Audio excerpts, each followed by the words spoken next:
হযরত কারিমুদ্দারি রাদিয়াল্লাহু তাআলা তিনি বলতেছেন, আমরা সাগরের মধ্যস্থলে গিয়ে এমন ভাবে হাবুডুবু কাশছিলাম যে আমরা দীর্ঘ 1 মাস সেখানে যে মৃত্যুর শয্যার মতো হয়ে পড়েছিলাম। আমাদের নৌকাটি এদিকে একবার ওইদিকে একবার এইদিকে যাওয়া শুরু করলো। এভাবে দীর্ঘ 1 মাস চলে গেল। যখন ঝড় তুফান শেষ হয়ে গেল, আমরা কোনো ক্রমে নৌকাটিকে আস্তে আস্তে সাগরের মধ্যে একটা দ্বীপ দেখতে পেলাম, একটা শহর দেখতে পেলাম। ওই শহরের মধ্যে আশ্রয় নিলাম।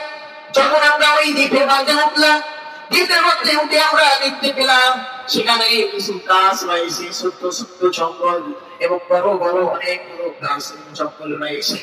আমরা সেখানে গেলাম।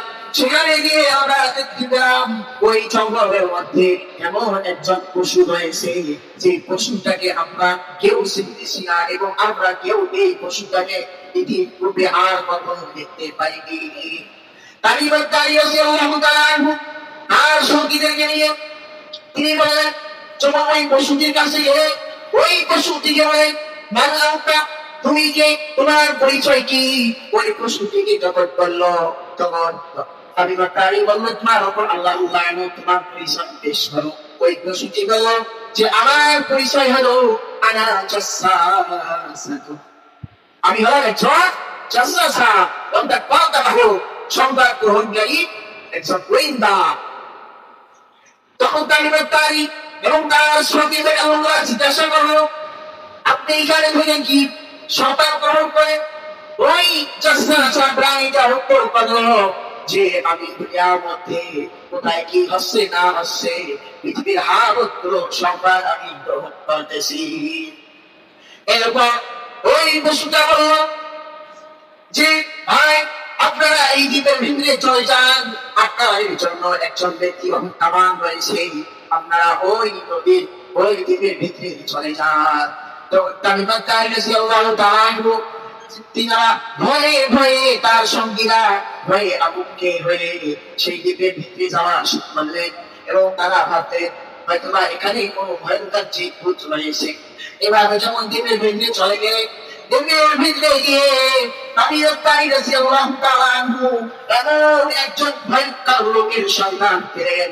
কারিমুদ্দারি রাদিয়াল্লাহু তাআলা আনহু তেনারা বলতেছে যে আমরা এইরকম মানুষ আর পৃথিবীর জমিনে কখনো দেখি নাই।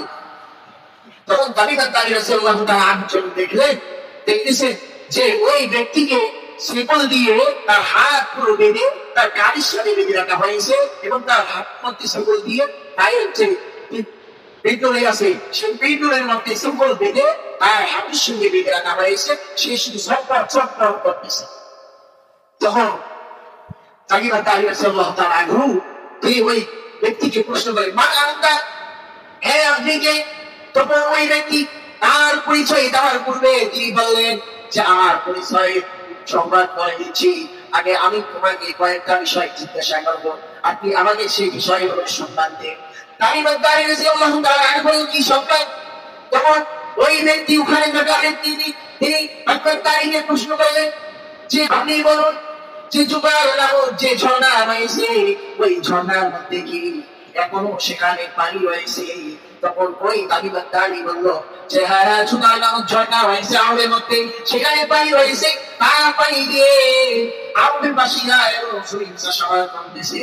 তখন ওইখানে থাকা ব্যক্তিটা বলল, চিরেই ওই ঝর্ণার মধ্যে আর পানি থাকবে না। এরপর বললো যে আপনি আমাকে ওই বাইসান নামক খেজুরের বাগান সম্পর্কে অবগত করুন। কারিমুদ্দারি রাদিয়াল্লাহু তাআলা আনহু বললেন যে আরবের মধ্যে ওই বাইসান নামক যে খেজুরের বাগান সেটা এখন রয়েছে এবং সেখানে খেজুর রয়েছে, খেজুর ধরে এবং আরববাসীরা সেখানে খেজুর পান করতেছে, খাচ্ছে। তখন ওই ব্যক্তি বললো যে বলছিলেন ওই বাগানের মধ্যে খেজুর হবে না এবং সে বাগানের মধ্যে মুসলমানরা খেজুর খেতে পারবে না। এরপর ওখানে থাকা ব্যক্তিটা আবার জিজ্ঞাসা করলেন, আপনি আমাকে সাগর সম্পর্কে সম্পাদে যে ওই সাগরের মধ্যে এখনো কি পানি রয়েছে? হযরত কারিমুদ্দারি বলল, হ্যাঁ, ওই সাগরের মধ্যে এখনো পানি রয়েছে এবং আরববাসীরা ওই সাগরের পানি নিয়ে জমি চাষাবাদ করতেছে। তখন ওখানে থাকা ব্যক্তিটা বলল, ওই সাগরের পানিও সঙ্গে যাবে। এরপর আবার ওই ব্যক্তিটা বলল যে ভাই, আপনি আমাকে আরবের মধ্যে হালকা হালকা ঈদ সর্বশেষ মুসলমানদের উম্মি নবী তিনি কি আহ্বান করেছেন এবং তিনি কি মক্কার উপর যুদ্ধ করে জিহাদ করে তিনি কি মক্কার উপর বিজয় লাভ করেছেন। তখন তালিবান তালিবাসী আল্লাহ বললো যে রাজাদের মধ্যে তিনি খাতা লাগিয়ে তিনি আহ্বান করেছেন এবং মক্কাবাসীর সাথে যুদ্ধ করে তিনি যুদ্ধ করে বিজয় অর্জন করেছেন এবং তিনি মক্কাকে মদিনায় তিনি হিজরত করেছেন। তখন ওখানে ওই থাকা ব্যক্তিটা বললো যে আরো পাশে উচিত হবে তার ক্ষমতাকে তার রাজত্বে তার রাজত্বকে গ্রহণ করে নেওয়া। যখন একথা যখন বললো তখন ওখানে থাকা ব্যক্তিটা বললো ভাই এখন শোনে এখন আপনি আমার পরিচয় দিন। আমি হলাম সেই দাজ্জাল কানা দাজ্জাল। আমি হলাম সেই দাজ্জাল।